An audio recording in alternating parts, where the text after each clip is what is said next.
మనం ప్రార్థనతో వింటున్నాం. ఇప్పుడు యేసుక్రీస్తు పూర్వం యాజకులుగా ఉన్నటువంటి వాళ్ళు మేకలు, ఆ కోళ్ళు, లేకుంటే పొటేన్లు, ఆ కోడెలు రక్తం తెచ్చి యాజకునికి ఇచ్చేటటువంటి వాళ్ళంట. యాజకునికి గిన్నెలులో పట్టుకొచ్చి, కుండలులో పట్టుకొచ్చి యాజకునికి ఇచ్చేవాళ్ళు. ఎందుకు ఇస్తున్నారు? అయ్యా, మా సంవత్సరం నుండి దేవుడు కాపాడినాడు, మేము ఒక కోడె దూడని వధించి ఉంటున్నాము, దాని రక్తము తెచ్చి ఉంటున్నాము, అయితే యెహోవా దేవునికి దీనికి మొరపెట్టి మా కొరకు ప్రార్థన చెయ్యననేటటువంటి వాళ్ళు అప్పుడు ఎవరు? ప్రజలు. ఇప్పుడైతే యేసుక్రీస్తు వారు అందరి కొరకు ఒక్కసారే ఆయన స్వరక్తమిచ్చి సంపాదించినటువంటి సంఘములో మనం ఉంటున్నాము. ఇంకా కోడెలు కానీ, మేకలు కానీ, పొటేన్లు కానీ వధించడానికి అవసరం లేదు. మత్తయి సువార్త 26వ అధ్యాయము 27, 28, 29 వచనాలు చూసుకుందాం. మత్తయి సువార్త 26వ అధ్యాయము 27, 28, 27 పేజీ నంబరు 27 కొత్త నిబంధన 27, 28, 29 వచనాలు 3. మరియు ఆయన గిన్నె పట్టుకొని కృతజ్ఞతాస్తుతులు చెల్లించి వారికిచ్చి, దీనిలోనిది మీరందరూ త్రాగుడి, ఇది నా రక్తము, అనగా పాప క్షమాపణ నిమిత్తము అనేకుల కొరకు చిందింపబడుతున్న నిబంధన రక్తము. నిబంధన రక్తము అని చెప్తున్నాడు. నిబంధన రక్తము. అయితే ఆ నిబంధన రక్తాన్ని మనము ఇప్పుడు చేస్తుంటున్నాం. మరియు ఆయన గిన్నె పట్టుకొని కృతజ్ఞతాస్తుతులు చెల్లించి వారికిచ్చి, దీనిలోనిది మీరందరూ త్రాగుడి, ఇది నా రక్తము, అనగా పాప క్షమాపణ నిమిత్తము అనేకుల కొరకు చిందింపబడుతున్న నిబంధన రక్తము. అనేకుల కొరకు ఆయా భాషలు మాట్లాడేటటువంటి వాళ్ళైతేనేమి, దిక్కులేని వాళ్ళైతేనేమి, విధవరాళ్ళు అయితేనేమి, రాజులైతేనేమి, ప్రధానులైతేనేమి, ఎవరైతే నమ్మి బాప్తిసం తీసుకుని ఉంటున్నారో, ఎవరైతే ఆయన రొట్టెలకి 96 సంవత్సరాల వరకు ఆ ప్రకటన గ్రంథాన్ని రాస్తూ అనేకమైనటువంటి పరిశుద్ధ లేఖనాన్ని శోధించి ఆ ప్రకటన గ్రంథాన్ని రాసినట్టు మనం చూస్తూ ఉంటున్నాం. 96 సంవత్సరాలకి ఆ ప్రకటన గ్రంథము పూర్తయింటే అప్పుడు ఫ్రంట్ అయిపోయిందని మనము నిపుణులు చెప్తూ ఉంటున్నారు.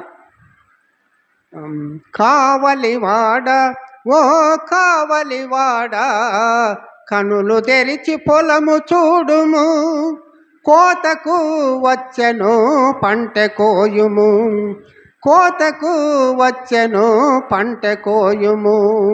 కావలివాడ, ఓ కావలివాడ. ప్రార్థన చేస్తాడు రాజుగారు, ముగించుకుందాం.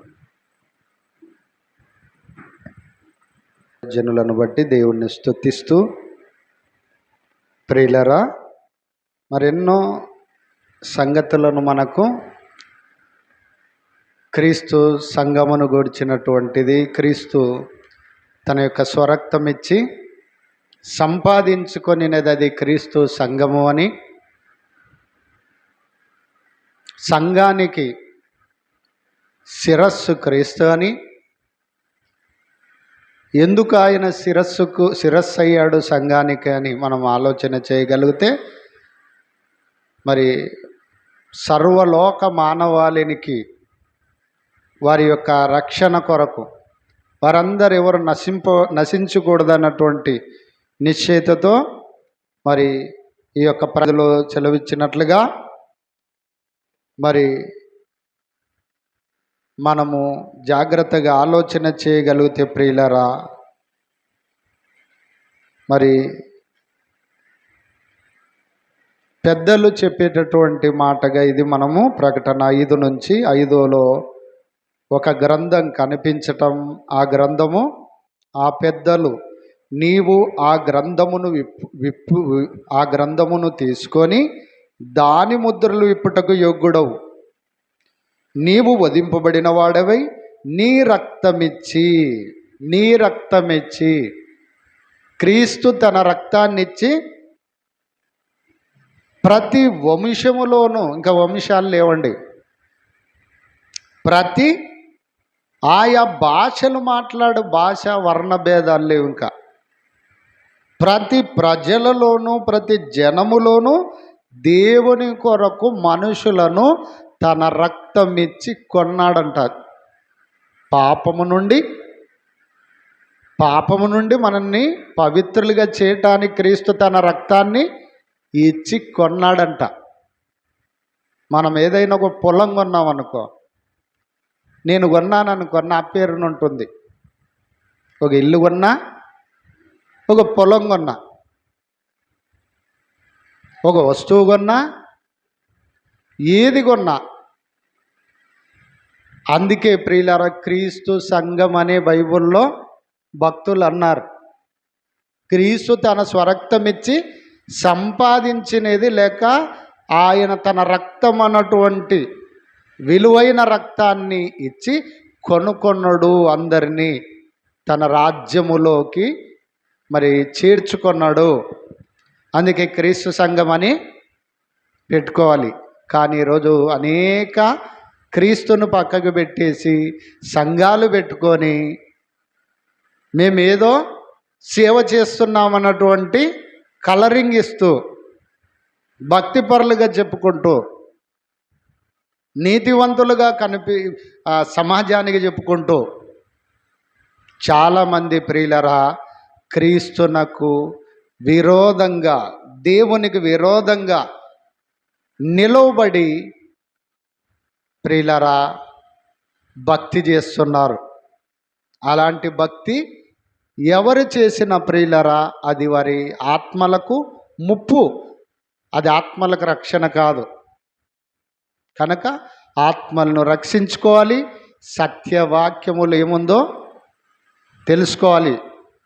కనుక మనం తెలుసుకుంటున్నాం, అదే ప్రతి బుధవారము లేఖనాల పరిశోధన. ఇదే సబ్జెక్ట్ మీద వీలైతే నేను మరొక వచ్చే వారం నేను మాట్లాడతాను. ఎందుకంటే చాలా విలువైన సంగతులను సంఘం గురించి మనం చెప్పుకోవాల్సిన అవసరత ఉన్నది. దేవుడి కొద్ది వాక్యమును మరి మీరు హృదయాల్లో ఫలింపచేసి దీవించి ఆశీర్వదించునుగాక. ప్రార్థన చేసుకుందాం. పరిశుద్ధుడు అయిన తండ్రినైనా క్రీస్తు సంఘమును గురించి నైనా నీ వాక్యములో రాయబడిన కొన్ని సంగతులను నీ కుమారుడు మరి పెద్దలనైనా లోకేష్ సార్ ద్వారా చక్కగా బోధింపచేసుకున్నందుకై, మాకు వివరింపజేసినందుకై కృతజ్ఞతాస్తులు చెల్లిస్తూ, చెప్పగలిగిన చెవులు, గ్రహించగల మనస్సు నీ పిల్లలకు కూడా దయచేయమని కోరుకుంటూ, నైనా ఈ యొక్క వాక్యం ద్వారా ఎవరిను కూడా నేను మరి అపవాదికి చోటిచ్చేవారికి కాక నీ వాక్యాన్ని సరిగా అర్థం చేసుకొని కుడి ఎడమల యందు తొలగిపోకుండానట్లు, పడిపోకుండానట్లు, మోసపోకుండానట్లు జాగ్రత్తగా ఆత్మలను రక్షించుకొనటానికి శక్తి కలిగిన నీ వాక్యమును ఆయుధంగా దుష్టుని ఎదిరించే భాగ్యం మాకు దయచేస్తున్నందుకు కృతజ్ఞతాస్తులు చెల్లిస్తూ, ఈ రాత్రికాలపు దీవెనలు బోధించిన దైవజనులకును విన్న నీ పిల్లలందరికీ మాకు దయచేయండి. నైనా మరి ఎందరైతే విన్నారో వారికి దయచేయమని కోరుకుంటూ యేసుక్రీస్తు నామం పేరిటి ప్రార్థనని వేడుకుంటున్నాము తండ్రి. ఆమేన్. మన తండ్రి అయిన దేవుని ప్రేమ, కుమారుడైన యేసుక్రీస్తు వారి కృప, పరిశుద్ధాత్ముని యొక్క సహవాసము కూడి ఉన్న నీ పిల్లలకును బోధించిన దైవజనులకును నైనా మరి నీ పిల్లలైన మాకందరికీ ఇప్పుడు ఎల్లప్పుడు సదాకాలము తోడండి నడిపించుదుగాక. ఆమేన్. అందరికీ వందనాలు.